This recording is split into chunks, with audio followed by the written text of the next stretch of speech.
Hello everyone, welcome back to Study Room. In this video, we'll be studying about evolution. We all know that evolution is a process by which we have evolved as a species, and new species are formed from pre-existing species. Evolution can be defined as a naturally occurring, slow, continuous, and irreversible process of change. Okay? So, through this slow, continuous, and irreversible process of change, we can see that so many individuals or so many animals are formed from the pre-existing kind of animals. Like you can see here that how the humans have originally originated from the apes. So this is how they have evolved through millions and millions of years. Since it is a slow and continuous process, it needs a lot of time, right? So this is how the humans are evolved, and in the same way, the other organisms or animals on the earth has also evolved through through this process of change, in the time period, in a long time period of millions of years. As we talked about variations in the organisms and how the variations are inherited in the previous videos, in this one we will study about the variation that is present in a population. So here we are performing an experiment. The experiment is as such given here that consider a group of 12 red beetles. Okay, we have a group of 12 red beetles here. 12 red beetles. Okay, so these beetles, they live, and let us assume, in some bushes with green leaves. Okay, so they are living in green area. Okay, so you can see here the background is green, right? And their population will grow by sexual reproduction and therefore can generate variations. Okay, so they can generate variations through sexual reproduction. Now let us imagine that these beetles are being fed on by crows. Okay, the crows are eating these beetles, and the more the crows eat, the fewer beetles are available to reproduce. Now let us think about some different situations that are given here, like one situation, two situation, and three situation. Now talking about the first situation, a color variation arises during reproduction. As you can see here, a green colored beetle is, it is produced through sexual reproduction, and this is a variation of color that occurs here. Okay, and this beetle, moreover, can pass this color on to its progeny. Okay, so you can see here that this beetle eventually reproduces, and it is producing so many green beetles here.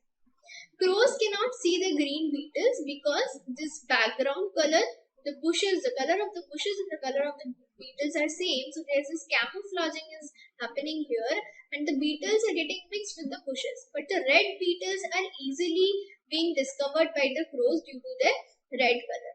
So what do you think will happen? Here, what will happen is that the progeny of the green beetles is not eaten, while the progeny of the red beetles continue to be eaten by the crows. And as a result, there are more and more green beetles than red one in the beetle population. So you can see here the red beetles are decreasing and the green beetles are increasing in the population. This beetle can also pass the color onto its progeny, and hence here you can see that how the green eventually the population is becoming of the green beetles, and the red beetles are getting they are getting declined in the population, they're getting finished, and here only green beetles are existing, right?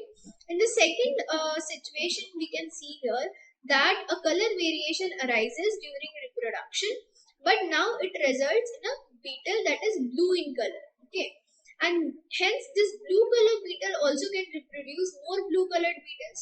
So more blue colored beetles are being produced here.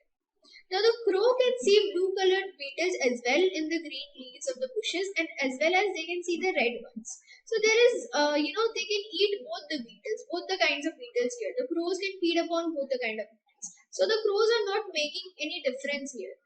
But suddenly what happens is that a elephant comes by. Okay, and a elephant comes, and it actually comes and it kills all the red beetles here, and the elephant is killing them. Okay, the elephant steps on all the red beetle population, and the red beetle population is getting declined here. Okay, so the blue beetles are only these small population of the blue beetles are only sustaining here. Now what will happen is, what do you think will happen? The blue beetles will continue their reproduction, sexual reproduction, and then they'll slowly they'll expand the population, and then the population will become mostly of the blue beetles. So here you can see how new populations are, or the new kind of populations are originating from the previous population, from the previous species, due to variations. Okay, the variations are coming here, and they are bringing the change through a process here, that is evolution, and these beetles are actually sustaining due to the different factors that are affecting on them, right? So in the first case we saw that the factor that was affecting them was the environmental factor, where they were adapting to the environment. Okay, here, the frequency of an inherited trait is being changed. As you can see due to the variations, the frequency of the inherited trait is being changed over generations. Since genes control traits, we can say that the frequency of certain genes in a population is getting changed over generation. This is the essence of the idea of evolution, as we said that here the beetles are evolving, right? And new variations are being formed, and due to these variations, the populations are getting, the new populations are being formed. So, in the first case, the variation became common because it gave a survival advantage. As we talked before, here we are getting a survival advantage. In other words, it was naturally selected. Okay, it was naturally selected because it was selected because there were certain factors, there were certain natural factors, because green beetles were being camouflaged with the natural environment, and hence these beetles were naturally selected. We can see that the natural selection is exerted by the crows. The more crows there are, the more red beetles would be eaten, and the more the proportion of green beetles will be there in the population. Thus, natural selection is directing evolution in the beetle population in the first case. Okay, and it results in adaptations in the beetle population to fit their environment better. In the second case, here we are seeing that the color change gave no survival advantage, but it was simply a matter of accidental survival of beetles of one color that changed the population characteristic of the resultant population. The elephant would not have caused such, if the elephant would not have caused such major havoc in the beetle population, then the beetle population would have been very large. So accidents in small populations can change the frequency of some genes in the population, even if they give no survival advantage. So here we are actually having an accidental event, right? This is the notion of genetic drift, okay, and which provides diversity without any adaptations. So this is basically genetic drift. Okay, so this was natural selection and this is genetic drift. So you have to remember, with these two examples, you have to remember these very two important concepts of natural selection and genetic drift. We'll be discussing more about it in the lecture later on, right? Now in the third population, as you can see here, we are having the third case. In this, as the beetle population begins to expand, the bushes start suffering from a plant disease. Okay, and the amount of leaf material for the beetles is reduced. So the beetles are poorly nourished, and as a result, the average weight of the adult beetles here decreases. Okay, from what it used to be when the leaves were plentiful. But there is no genetic change occurring, right? And after a few years, a few beetle generations of such scarcity, the plant disease is eliminated. So when the plant disease gets eliminated and there is lot of food, the beetles return to their original shape, and there is apparently no change we can see here. There is no apparent change that we can see here. There is no change in the characteristics. There is no change in the genes. There is no change in the genetic makeup of the population. So here we can say that there is basically no evolution is taking place. Okay, no evolution or no change is taking place. No evolution or change is taking place through the period of time that is provided here, right?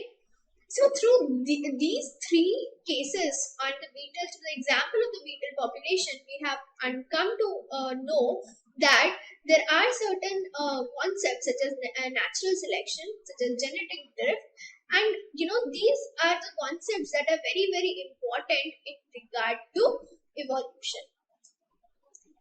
Here we will be studying about the variation that is in a population, and here the definition is given here that the variation in traits occur based on the survival advantage. Adaptations or variation help population to fit to the environment better. So as you know that these adaptation variations, as we saw in the beetle population, in the first case, we saw that how the variation in the population was helping the beetles to adapt to their environment in a better way, right? The natural selection is a process whereby organisms better adapted to their environment tend to survive and produce more offspring, whereas other less favorable traits tend to become eliminated. So you know that we studied natural selection in the first beetle population, where the beetle population was being adapted by nature, was being selected by nature due to the adverse conditions that the population faced. It actually developed some variations which could survive that selection procedure, and hence that kind of selection or that kind of adaptation was termed as natural selection. And here the definition is actually saying that when the organisms are better adapted to their environment and tend to survive and produce more offspring, such kind of a process is known as natural selection. Now, how does variation help species in survival, right? So, genetic variation in a group of organisms enables some organisms to survive better than others in the environment in which they live.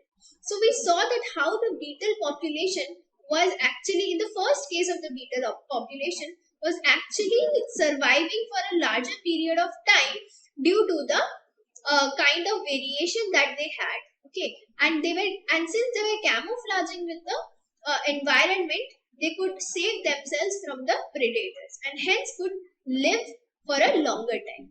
Now here again another example is given where the moths with wings similar to the color of tree bark are better able to camouflage themselves than moths of a different color.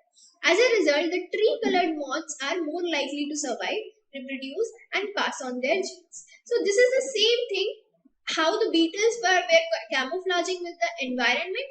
In the same way, the moths are also camouflaging with the environment, and hence they are living a better life. They are surviving for a more longer time, and hence reproducing and passing on their genes and surviving their population for a longer time, right? Now I'll be talking about the acquired and the inherited traits. So the acquired traits are not inherited but developed during the lifetime of an individual, whereas inherited traits are those which are obtained from parents or caused by a change in its genes. Okay, and these the acquired traits cannot be passed on to the future generations, but the inherited traits can be passed on to the future generations. For example, the acquired trait is like the muscular body of a wrestler. Okay, so when the wrestler, any kind of a person, he or she trains herself or himself during the lifetime and becomes and attains a muscular body, that kind of a body cannot be passed on. That kind of a character cannot be passed on to the next generation. But if he or she is muscular from birth itself, okay, and they have genes, they have certain genes which define the muscularity of the body, which define the characteristic, which define the trait, then only those traits can be inherited. So since the muscular body of the wrestler is developed in the lifetime only, so these traits are termed as acquired traits, and they cannot be evolved. They cannot evolve directly, right? But the inherited traits can directly evolve. And for example, here we have the fused earlobes. Also, we had studied in the previous videos about such examples like dimples. Then we had eye color, hair color. So all these kind of traits are inherited traits. Since we studied the inherited traits in the first lecture itself, and we know the definition of the inherited traits, how the traits are inherited from generation to generation.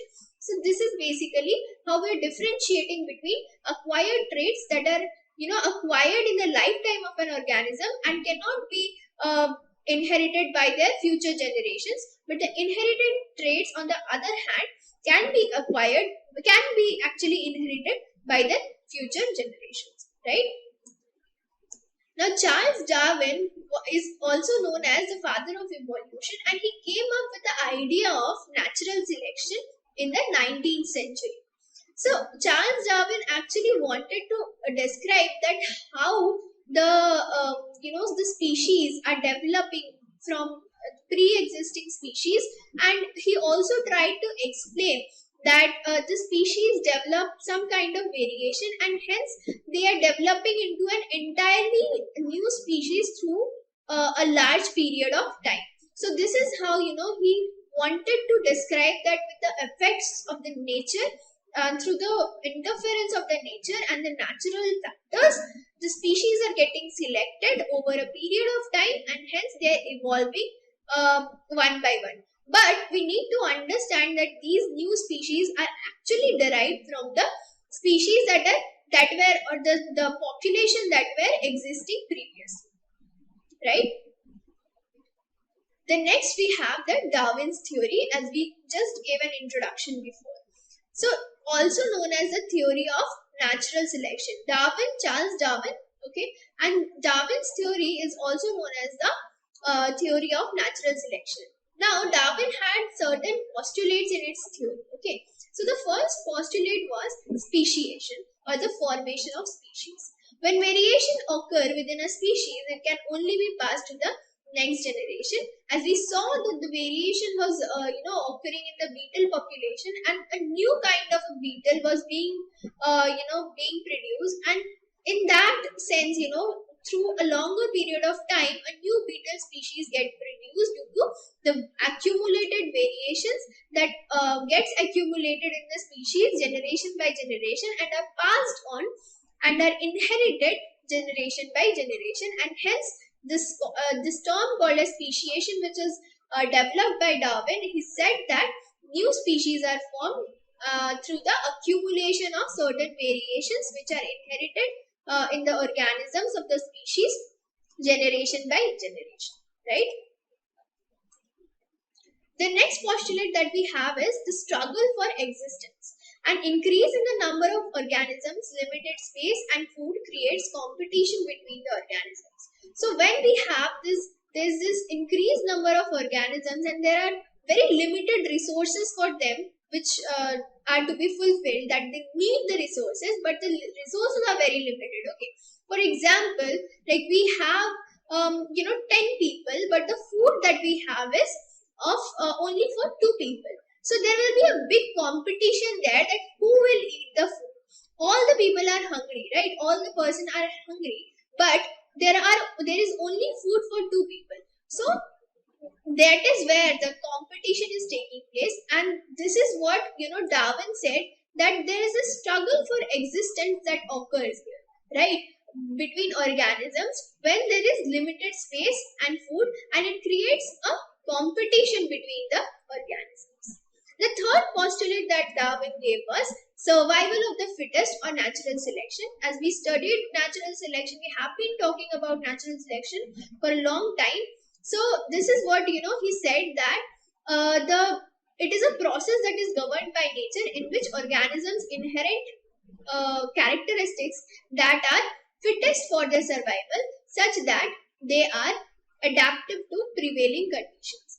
This is basically inherit, okay. So they inherit the characteristics that are fittest for their survival. So when the organisms are evolving, only those characteristics are taking that forward, which are fit for their survival and are selected by nature and are very much helpful in helping them to survive the natural uh, things that are the natural processes that are going on, and the damages that are caused by nature. So it will basically help them to survive all those factors, and hence will help them to survive for a longer period of time, and and these characters can be inherited generation by generation and will help the species to survive on this planet for a longer period of time. It began in the sea some 3,000 million years ago. Complex chemical molecules began to clump together to form microscopic blob cells.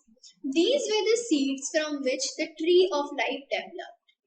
They were able to split, replicating themselves as bacteria, and as time passed, they diversified into different groups. Some remained attached to one another so that they formed chains, and those chains we know today as algae. Okay.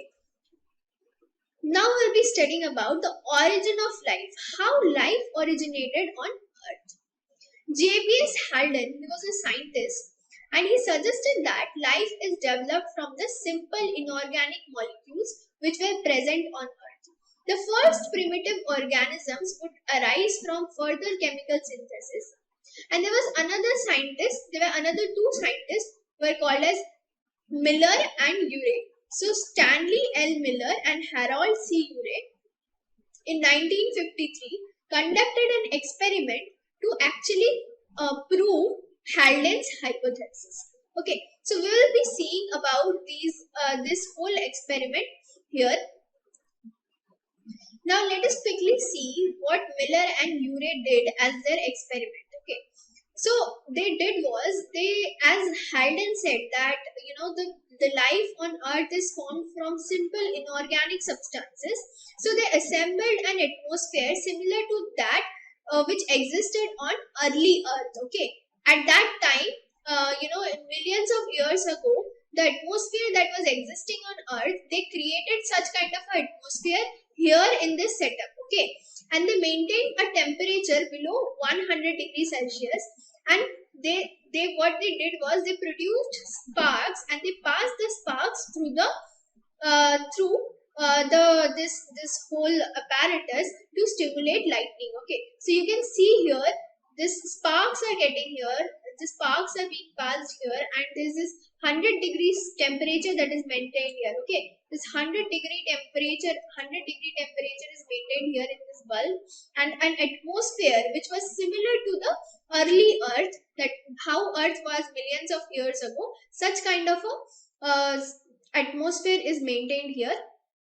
And hence, what they saw was, they saw that as a result, 15% of the carbon had been converted to simple compounds of carbon, including amino acids which make up protein molecules. Okay, so they saw this, and with this they could prove that this basically the life that was formed, basically the amino acids are actually the indicator of life. Okay, because our body is basically made up of proteins which are further, if you break down the proteins, they are actually made up of amino acids. So these amino acids are building blocks of life. So they saw that how the amino acids, or how life was actually being initiated through the through this process, and they are actually originating from the inorganic, very simple inorganic substances as suggested by Halden. Okay, so this is how Miller and Urey, with the help of this apparatus, they proved that Halden's hypothesis was very true, that life originated from very simple inorganic molecules. Next up, we'll be discussing the in-text question. The first question that we have is, what are the different ways in which individuals with a particular trait may increase in a population? So we know that there are different ways in which individuals with a particular trait may increase in a population, as we saw in the example that was given. In the first case, we saw the phenomena, the concept of natural selection. This is one of the processes through which the individuals of a particular trait may increase in a population. And the second concept that we studied was genetic drift.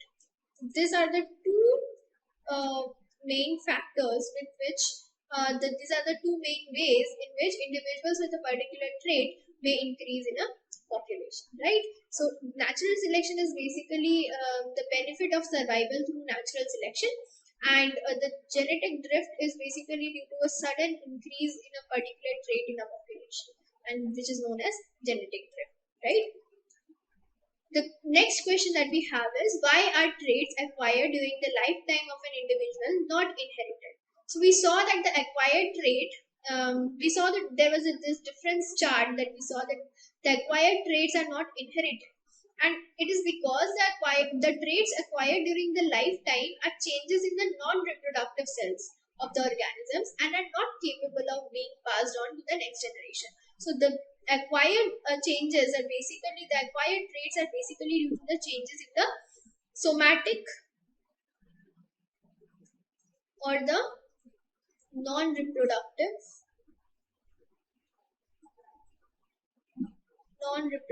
cells, right? But the changes, the traits that are inherited, such traits are present in the germ cells, okay, germ cells or the reproductive.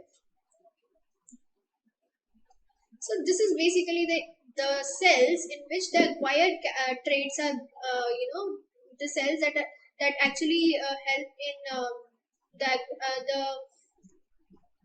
expression of the acquired traits, and hence the somatic or non-reproductive cells do not play any role in the reproduction.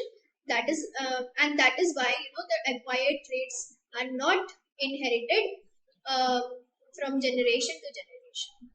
The third question that we have here is, why are the small numbers of surviving tigers a cause of worry from the point of view of genetics? The small numbers of surviving tigers are a cause of worry from the point of view of genetics because in tigers there are negligible genetic variations. Okay, so there are negligible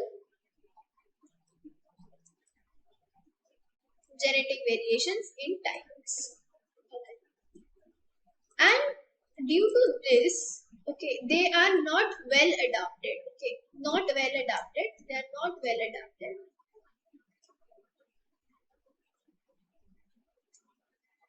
And the rapid environmental changes that they are facing today, which they are not favorable to the tiger population, and hence if these changes are not controlled, then the tigers would be wiped out, and hence the small number of surviving tigers is actually a cause of worry from the point of view of genetics.